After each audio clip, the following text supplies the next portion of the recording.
Hi dear friends, Assalamu alaikum, Namaskaram, welcome back.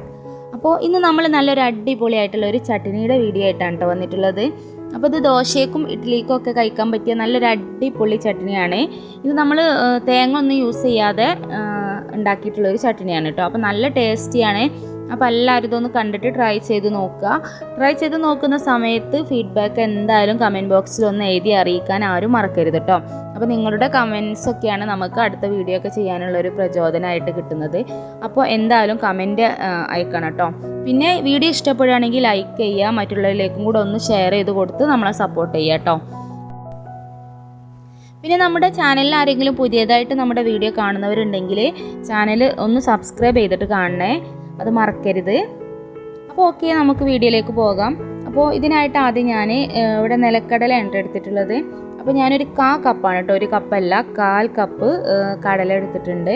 അതൊരു ചൂടായ പാനിലേക്ക് ഇട്ട് കൊടുത്തിട്ട് നന്നായിട്ടൊന്ന് വറുത്തെടുക്കണം കേട്ടോ. നമുക്ക് ഈ ഒരു കടലേൻ്റെ തൊലിയൊക്കെ ഒന്ന് കളഞ്ഞെടുക്കാൻ വേണ്ടിയിട്ടാണ്.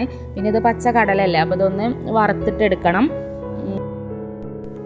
പിന്നെ ഇതിൻ്റെ തൊലി കളഞ്ഞിട്ട് അരക്കണം എന്നുണ്ടെങ്കിൽ അങ്ങനെയും ചെയ്യാം, അല്ലാതെയും ചെയ്യാം കേട്ടോ, നിങ്ങളുടെ ഇഷ്ടത്തിനനുസരിച്ച് ചെയ്യുക. അപ്പോൾ ഞാനിത് ഏകദേശം വറവായിട്ടുണ്ട്. ഇനി ഇതൊരു പാത്രത്തിലേക്ക് മാറ്റി കൊടുക്കാൻ കേട്ടോ. ഇനി ഇതിൻ്റെ തൊലിയൊക്കെ ഒന്ന് എടുക്കണം. ആ ഒരു സമയം കൊണ്ട് നമുക്കിതിലേക്ക് ഈ ഒരു പാനിലേക്ക് ഒരു 1/4 കപ്പ് തന്നെ കേട്ടോ, ഒരു 2-3 ടേബിൾ സ്പൂൺ ഉണ്ടാവും പരിപ്പ് കേട്ടോ. നമ്മുടെ സാമ്പാറിനൊക്കെ യൂസ് ചെയ്യുന്ന പരിപ്പില്ലേ, ആ പരിപ്പൊന്ന് ഇട്ടിട്ടൊന്ന് വറുത്തെടുക്കാം. പരിപ്പ് എടുക്കുന്ന സമയത്ത് നന്നായിട്ട് കഴുകി വെള്ളമൊക്കെ വാർന്ന പരിപ്പായിരിക്കണം. ഞാൻ ആ കടലേൻ്റെ തൊലിയൊന്ന് കളയാൻ പോയപ്പോഴേക്ക് പരിപ്പൊന്ന് ചെറുതായിട്ടൊന്ന് കരിഞ്ഞു പോയിട്ടോ, കുഴപ്പമില്ല. അത് നിങ്ങൾ ആ കരിയണതൊന്ന് ശ്രദ്ധിക്കണം കേട്ടോ. അപ്പം ഞാനത് പകുതി തൊലി കളഞ്ഞിട്ടുള്ളൂ, ബാക്കി പകുതി തൊലിയൊന്നും കളയാതെ അങ്ങനെ തന്നെ ഇട്ട് കൊടുത്തേക്കാണ്. എന്നിട്ട് നമുക്ക് ഈ ഒരു കടലയും പരിപ്പും ഒന്നായിട്ട് നമുക്കൊരു മിക്സിയുടെ ജാറിലിട്ടിട്ട് കൊടുക്കണം. അപ്പോൾ ഞാൻ മിക്സിയുടെ ജാറിലേക്ക് ഇട്ട് കൊടുത്തിട്ടുണ്ട്. ഇനി ഇതിലേക്ക് എരിവിന് ആവശ്യത്തിനുള്ള പച്ചമുളക് ഇട്ട് കൊടുക്കാം. പിന്നെ പച്ചമുളക് ഇട്ട് കൊടുത്തതിന് ശേഷം ഞാനൊരു നാരങ്ങ വലുപ്പത്തിലുള്ള ഒരു കുരു കളഞ്ഞിട്ടുള്ള പുളി ഇട്ട് കൊടുത്തിട്ടുണ്ട് കേട്ടോ. അപ്പോൾ പുളിയൊക്കെ നിങ്ങളുടെ പുളിക്കനുസരിച്ച് ഇട്ട് കൊടുക്കാം. പിന്നെ അതിന് ശേഷം ആവശ്യത്തിനുള്ള ഉപ്പും കൂടെ ഇട്ട് കൊടുത്തിട്ട് കുറച്ച് വെള്ളം ഒഴിച്ചിട്ട് നന്നായിട്ട് പേസ്റ്റ് പോലെ ഒന്ന് അരച്ചെടുക്കണം.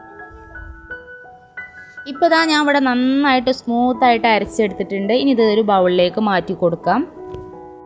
അപ്പോൾ ഇതാ നമ്മുടെ ചട്നി ഇവിടെ റെഡി ആയിട്ടുണ്ട്. തേങ്ങ ഒന്നും ഇല്ലാതെ അരച്ച നല്ല അടിപൊളിയായിട്ടുള്ളൊരു ചട്നിയാണ്. അപ്പോൾ എല്ലാവരും ഒന്ന് ട്രൈ ചെയ്ത് നോക്കണം കേട്ടോ. ഇനി ഇതിലേക്ക് നമുക്കൊന്ന് തൂമ്പിച്ച് ഒഴിക്കാനുണ്ട്. അപ്പോൾ അതിന് വേണ്ടിയിട്ടൊന്ന് കടുക് വറുത്തൊഴിക്കണം കേട്ടോ. അപ്പോൾ ഇത് ദോശൻ്റെ കൂടെയും അതേപോലെ തന്നെ ഇഡ്ഡലിൻ്റെ കൂടെയൊക്കെ നല്ലൊരു ടേസ്റ്റാണ് കേട്ടോ. അപ്പോൾ തേങ്ങ ഒന്നും ഇല്ലാത്ത സമയത്ത് കടലൊക്കെ ഇരിപ്പുണ്ടെങ്കിൽ ഇതുപോലെ ഒന്ന് ട്രൈ ചെയ്ത് നോക്കിയാൽ മതി. അപ്പോൾ ഇനി നമുക്കിതൊന്ന് തൂമ്പിച്ച് ഒഴിക്കണം. അതിന് വേണ്ടിയിട്ട് ഞാനൊരു ചട്ടി വെച്ചിട്ടുണ്ട്. അതിലേക്ക് കുറച്ച് വെളിച്ചെണ്ണ ഒഴിച്ച് കൊടുത്തിട്ടുണ്ട്. വെളിച്ചെണ്ണ നന്നായിട്ടൊന്ന് ചൂടായി വരുന്ന സമയത്ത് നമുക്കിതിലേക്ക് ഒരു സ്പൂൺ കടുക് ഇട്ടിട്ടൊന്ന് പൊട്ടിച്ചെടുക്കണം. അപ്പോൾ കടുക് നന്നായിട്ട് പൊട്ടി വരുന്ന സമയത്ത് ഞാൻ ഇതിലേക്ക് കുറച്ച് കറിവേപ്പില ഇട്ട് കൊടുത്തിട്ടുണ്ട്. കറിവേപ്പിലയും കൂടി ഇട്ട് കൊടുത്തതിന് ശേഷം നമുക്കിതിലേക്ക് വറ്റൽമുളക് ഉണ്ടെങ്കിൽ 1-2 വറ്റൽമുളക് ഒന്ന് പൊട്ടിച്ചിട്ട് ഇട്ട് കൊടുക്കാം. അതും കൂടെ ഇട്ട് കൊടുത്തിട്ട് നമുക്ക് നമ്മുടെ ഈ ഒരു ചട്നിയിലേക്ക് ഇതൊന്ന് ഒഴിച്ച് കൊടുക്കാം. അപ്പോൾ ഞാനിവിടെ ഒരു വറ്റൽമുളകും കൂടെ ഇട്ട് കൊടുത്തിട്ടുണ്ട്. ഇനി നമുക്കിത് നമ്മുടെ ചട്നിയിലേക്കൊന്ന് ഒഴിച്ച് കൊടുക്കാം. ഇപ്പോൾ ഇതാ നമ്മുടെ അടിപൊളിയായിട്ടുള്ള ടേസ്റ്റി ആയിട്ടുള്ള ചട്നി ഇവിടെ റെഡി ആയിട്ടുണ്ട്. അപ്പോൾ എല്ലാവരും ഒന്ന് ട്രൈ ചെയ്ത് നോക്കുക. നിങ്ങൾക്ക് ഈ വീഡിയോ യൂസ്ഫുൾ ആയി തോന്നുകയാണെന്നുണ്ടെങ്കിൽ നിങ്ങൾ മറ്റുള്ളവരിലേക്കും കൂടെ ഒന്ന് ഷെയർ ചെയ്ത് കൊടുത്ത് സപ്പോർട്ട് ചെയ്യണേ. പിന്നെ നമ്മുടെ ചാനലിൽ പുതിയതായിട്ട് വീഡിയോ കാണുന്നവരുണ്ട് എന്നുണ്ടെങ്കിൽ സബ്സ്ക്രൈബ് ചെയ്യാൻ മറക്കരുത് കേട്ടോ. അപ്പോൾ സബ്സ്ക്രൈബ് ചെയ്യുന്ന സമയത്ത് അതിനോടൊപ്പം തന്നെ ഒരു ബെല്ലിൻ്റെ ഒരു ചിഹ്നം ഉണ്ടാവും, അതിലൊന്ന് ക്ലിക്ക് ചെയ്യുക. അതിൽ ക്ലിക്ക് ചെയ്യുന്ന സമയത്ത് അതിൽ ഏറ്റവും മുകളിൽ ഓൾ എന്നുള്ള ഓപ്ഷൻ ഉണ്ടാവും, അതും കൂടെ ഒന്ന് സെലക്ട് ചെയ്ത് വെച്ചാൽ നമ്മൾ വീഡിയോ അപ്ലോഡ് ചെയ്യുന്ന സമയത്ത് അത് നിങ്ങൾക്ക് പെട്ടെന്ന് ഫോണിൽ നോട്ടിഫിക്കേഷൻ ആയിട്ട് വരും. അപ്പോൾ നിങ്ങൾക്കത് പെട്ടെന്ന് കാണാനും പറ്റും കേട്ടോ. അപ്പോൾ ആ കാര്യം ഒന്ന് എല്ലാവരും ശ്രദ്ധിക്കുക.